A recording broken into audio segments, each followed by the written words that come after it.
Hola, acá Jess, soy la host de este podcast y estamos llegando acá gracias a API Marketing Jurídico, entonces la invitación es clara. Si necesitan ayuda con los servicios que ofrece API, pueden hablarnos, les dejamos los enlaces en la descripción de este podcast. Bienvenidos a Derecho Pop.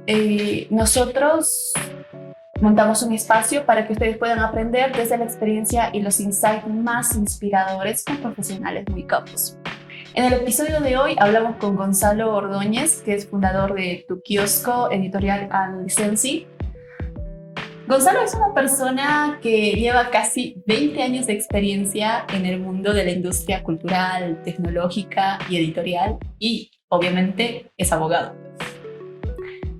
Mira, antes de que Gonzalo pueda hablar y podamos hacerle algunas preguntas interesantes, yo les quiero decir que del tiempo que lo conozco, puedo asegurar que él es una persona que habla con mucha modestia. Entonces voy a adelantar un poco del currículum que tiene, ¿sí? Tiene un grado en Economía de la Cultura, perdón. Ha hecho estudios en marcos jurídicos de la cooperación cultural iberoamericana y también tiene un posgrado en gestión cultural para el desarrollo. Y bueno, hoy nos iremos a lo más profundo de su mindset, por eso nuestras preguntas, y vamos a hablar de los hitos, desde los hitos que ha tenido en su carrera profesional hasta el día a día de una persona que efectivamente está trabajando en un ámbito que les voy a decir personalmente, para mí son aguas desconocidas.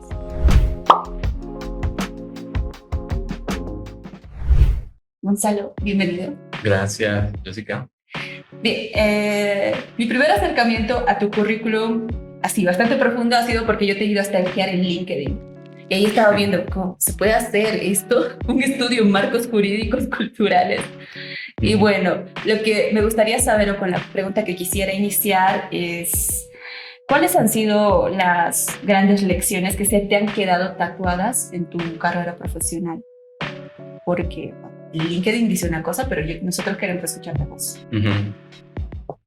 Bueno, en mi experiencia, en realidad, ha comenzado como un artista visual, después de haber salido de la Facultad de Derecho, porque no me convencían muchas cosas que nos habían enseñado en la facultad. Así que yo pensé que mi camino era más bien por el arte o por la creatividad en general. Y en el camino me he ido encontrando con que la misma actividad artística, las mismas actividades creativas que pueden incluir hasta la tecnología incluso, están relacionadas también de algún modo con el derecho y grandemente, ¿no? Entonces, una de las primeras lecciones es eso de no haberme encerrado o encasillado en lo que se pretendía, digamos, en nuestro sistema educativo o en nuestro contexto, y tratar de buscar vías de escape o, como se dice, pensar fuera de la caja. Eso. Después, ¿qué más? A ver, las experiencias de haber estudiado en el exterior también te marcan porque absorbes mucho de no solamente conocimientos académicos, sino de cómo funciona el mundo, ¿no? Y creo que eso te enriquece mucho. Claro. Sí, re. Ok. Me parece interesante tu perfil profesional y todo lo que has hecho, que se van a ir enterando de a poquito, lo que nos están escuchando. Mira, en el ámbito de la cultura, como lo he anunciado hace un rato, me digo que un poco aguas desconocidas eran para mí. Va razón. Y estaba viendo el anterior día una charla TED Talk, porque son muy inspiradoras también, y estaba escuchando a Daniel, que hablaba sobre la industria editorial. Esta TED Talk es como de hace 8 años, y que hablaba como del boom y de lo que significaba para él, que trabajaba en la industria editorial, que se haya pasado del libro físico que todos queremos al libro digital, y el debate que había surgido de no funciona. Entonces, a mí primero me ha detonado muchas más preguntas, como suelen detonar todas las TED Talks, y ha hablado de un tema que yo no conocía mucho. Entonces, en ese sentido, si tú tuvieses que hacer una TED Talk mañana, ¿sobre qué hablarías? ¿Qué tema quisieras comentar para detonar preguntas en la cabeza de tus oyentes? A lo que actualmente me preocupa mucho de las nuevas generaciones o las nuevas generaciones de profesionales o de gente que está estudiando y que generalmente son los que ven TED Talks, es que siguen patrones, ¿no? Siguen patrones que se les ha impuesto directa o indirectamente. Entonces, no sabría decirte exactamente de qué tema hablaría en un TED Talk, pero seguramente sería algo de que les pueda inspirar a salir justamente de los encasillamientos, ¿no? y pensar en sus propias perspectivas, algo más liberador, digamos, no necesariamente pensando en retos profesionales, ni económicos, ni nada, sino algo más liberador para sus vidas. Pienso que la misma tecnología ha hecho que estemos esclavizados y la juventud, las nuevas generaciones están muy, muy esclavizadas por la tecnología. Entonces, tal vez tocaría un tema, algún punto de que sea más bien liberador de eso. Bien. Ay, filosófico, especial. Si no sean esclavos de la tecnología. Hay que usarla, no es una herramienta más que está ahí. No es que no se nieguen a la tecnología, no digan me voy a quedar sin un celular, pero hay que saber utilizarla. Sí, estamos muy acostumbrados de recibir todo lo que se nos impone desde el norte, ¿no? Y asumimos, lo damos por hecho que la tecnología que nos dicen ahora está de moda esto, o debes usar este gadget, o debes usar esta aplicación. Asumimos, lo damos por hecho que es así. Usa ChatGPT porque toca. Sí, esa parte es terrible. Es que habría que asumirlo con conciencia. Porque sí es cierto, yo hablo con personas que viven acá en Latinoamérica y incluso me ha pasado a mí, mucha influencia Estados Unidos y el pensamiento de allá. Y hablo con personas que tenemos en Europa y tienen un pensamiento diferente. Exacto. Pero independiente de que pensemos diferente, yo creo que hay que hallar el punto de que seamos conscientes hasta dónde queremos pensar, cómo queremos pensar y si eso efectivamente, no digo nos va a beneficiar, pero te va a hacer feliz, te va a hacer tener una vida tranquila. Claro, tal vez podríamos también generar desde acá, desde el sur o desde nuestros países, nuestras propias tecnologías, nuestras propias formas de usar la ciencia y la tecnología, ¿no? Y en eso nos falta muchísimo a nuestros países de Latinoamérica. Es como un cambio de mindset. Claro, tal cual. Es lo que se llama soberanía científica y soberanía tecnológica, pero también tenemos que tener una soberanía personal, soberanía personal como consumidores. Esto me está llevando a otro tema que quería comentarte y está conectado con algo que decías hace un rato. Acá, búsquenos en TikTok, hay mucho comentario que cuando estamos hablando, cambien de mindset, hagan esto, hagan aquello, hay muchos que nos dicen, pero enséñanos sobre teoría del derecho o yo ejerzo civil y penal y familia, que son las materias más comunes. Y conectado a lo que tú decías hace un momento, y es que en Latinoamérica desconocemos, por ejemplo, o nos vamos hacia lo conocido, porque no sabemos, digamos, que pueda haber derecho o que se pueda legislar la cultura, hay derechos, derechos de autor, que un poco ya se está desnublando ese aspecto, pero para muchos sigue siendo una novedad o algo que sucede en otros continentes y no en Latam, lamentablemente. Entonces, lo que yo quisiera saber es que en el momento en el que tú empezaste a conocer eso, y nos comentaste un poco, coméntanos qué ha pasado para que eligieras ser, por ejemplo, consultor para el diseño de legislaciones culturales. O sea, ¿cómo has llegado de estudiar acá en Bolivia a soy consultor de legislación cultural? Porque hay un camino. Claro, sí. Como dices, son ámbitos muy nuevos todavía, pero era mucho más desconocido hace unos 15 años, cuando empecé a especializarme, ¿no? Primero, como te dije, en la práctica empecé después de haberme graduado, el 98. Bueno, casi inmediatamente, como no me convencía la práctica jurídica, empecé a rodearme en círculos de artistas, de creativos, porque también tenía como una llamada artística que, bueno, finalmente decantó en la fotografía artística. Y eso me llevó a otra cosa. Bueno, como siempre, ustedes también van a descubrir que una cosa te lleva a otra en tu camino profesional o en tu vida. Entonces la fotografía me llevó a tener más relaciones con creativos y artistas en Bolivia que con abogados, ¿no?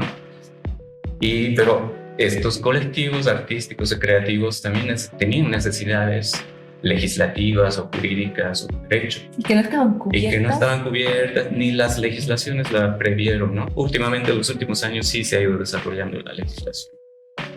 Y me convertí como en abogado de artistas o abogado de proyectos culturales, de ONGs que me contrataban como consultor para proyectos culturales o para invertir el dinero de la cooperación en proyectos artísticos o culturales en Bolivia, etcétera, etcétera.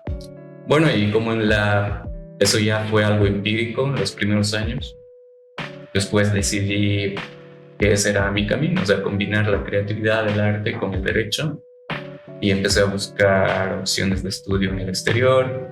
Una de las opciones de estudio en esa década era justamente la gestión cultural, que combinaba distintas áreas, combinaba economía, combinaba derecho. Hoy en día, bueno, ya pasó un poco de moda ese término de gestión cultural, pero también se denomina en algunos países como gerencia cultural o gerenciamiento de proyectos artísticos, o en inglés Creative Management. Y dentro de eso hay subespecialidades. Una de ellas es la propiedad intelectual, y que es la que finalmente me subespecialicé, ¿no? Propiedad intelectual y también en economía de la cultura. Súper besties ahí. También me gusta esa área. Entonces, como que he agarrado conocimientos de distintas perspectivas que siempre estaban enfocadas hacia el universo creativo y cultural, que también en los últimos años se ha ido agrandando muchísimo más por el desarrollo tecnológico, ¿no?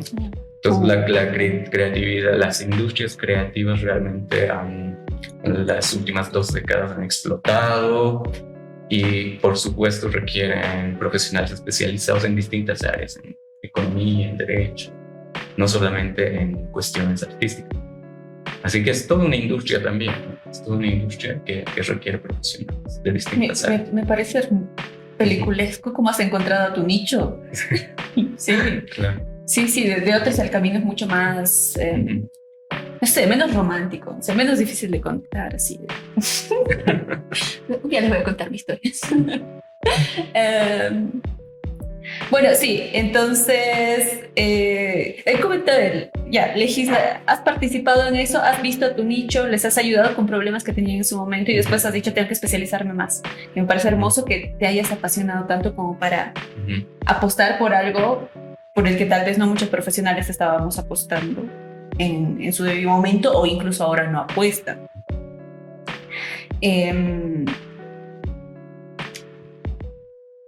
Entonces, lo que te quiero comentar, si digamos habría ahora, porque yo pienso que sí, que siempre se puede mejorar, y como tú conoces el ámbito cultural, el ámbito editorial, hay algunas barreras o algunos obstáculos que todavía hay que superar, que los estás superando vos y los van a superar otros profesionales, pero ¿cuáles son esas barreras? Porque no estamos en la situación ideal para los derechos de las personas que trabajan en estos ámbitos. ¿En nuestro contexto local te refieres? A nivel local, tenemos gente que nos escucha a nivel Latinoamérica, okay. Entonces, pues si quieren surgir desde acá, igual. No, yo creo que sí, que se puede aplicar a distintos países de Latinoamérica. Primero que quiero dejar sentado que ninguna barrera debería ser como un pretexto para no hallar soluciones o buscar caminos alternativos, ¿no? Pues yo más bien soy crítico a los que siempre están echándole la culpa o al Estado o al gobierno o a la economía, etcétera, etcétera. Deberíamos partir por asumir nuestras propias responsabilidades y ser críticos con nuestras capacidades, y además ser, por un lado, también como más decididos a seguir el camino porque muchos se rinden a la primera o no son constantes, ¿no? Esta tal vez es una barrera común en Latinoamérica, que dejamos proyectos a medias y no hay como una consecuencia. Pero claro, en el contexto en el que nos rodea, un obstáculo podría ser que las legislaciones justamente no están bien desarrolladas, o que existen problemas que ya no dependen de nosotros, como los problemas de corrupción, burocracia, y esos podrían ser algunos obstáculos, pero reitero que no deberían ser definitivos para perseguir los sueños o los proyectos que tenemos. Claro, no son una razón y claramente coincido contigo, no estamos invitando a nadie a decirles este camino es difícil, entonces váyanse por el camino sencillo. Todos los grandes profesionales que he conocido siempre me han dicho, este camino no va a ser sencillo, pero tienes que seguir andándolo porque así se avanza, así se crece, así se coopera al otro y se crece en comunidad. Entonces, claro, fácil aplicar a este ámbito también. Y claro, cuando estamos en un ámbito en el que se gestionan o se quieren desarrollar proyectos personales o privados desde el ámbito privado, tenemos que confrontar siempre con la posibilidad del fracaso, y creo que en una de tus preguntas vamos a tocar eso, ¿no? El tema del fracaso. Entonces, no hay que tenerle miedo también al fracaso, más bien hay que darlo por sentado que no nos va a salir a la primera. Sí, hay una frase que yo me digo, y se lo digo a muchas personas, trabajo con empresas y la empresa tiene dos años a aguantar y después medio puedes decir que no has fracasado, porque a veces primer año ya rompemos acá y se va. Y digo, no he fracasado, vuelvo a intentarlo. Pero bueno, la frase que dice fracasar rápido, fracasar barato para las empresas, pero no busques no fracasar. Porque efectivamente sí o sí va a suceder, pero luego tienes que seguir. Claro.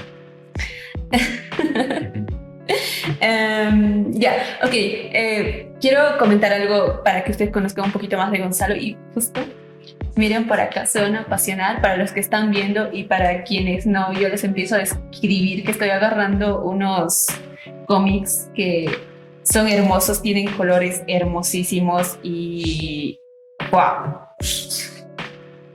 Estos cómics han sido impresos en tu kiosco, han sido editados, publicados, impresos acá. Estamos hablándoles de Bolivia. Y Gonzalo es como a quien le podemos agradecer que podemos tocarlos acá en esta calidad, porque él es fundador de Tu Kiosco, y Tu Kiosco es una empresa editorial y ha conseguido la licencia para editar, publicar y todo lo demás estas excelentes obras acá a nivel Bolivia.